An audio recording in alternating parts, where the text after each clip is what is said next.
গণতান্ত্রিক প্রক্রিয়াতে যে হিংসা বিদ্বেষ চলছে সেইগুলোকে বন্ধ করতে হবে।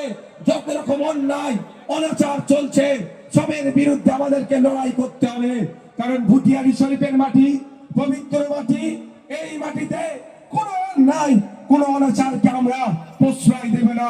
যে ধরনেরই অন্যায় অনাচার হোক না কেন সবের বিরুদ্ধে আমাদেরকে ঐক্যবদ্ধ লড়াই করতে হবে, ঐক্যবদ্ধ থাকতে হবে। অন্যথায় কেউ অন্যায় করছে যদি সেটা আমরা চুপচাপ সহ্য করে নিই তাহলে আমাদের পরের প্রজন্ম এটা কিন্তু সাফার করবে।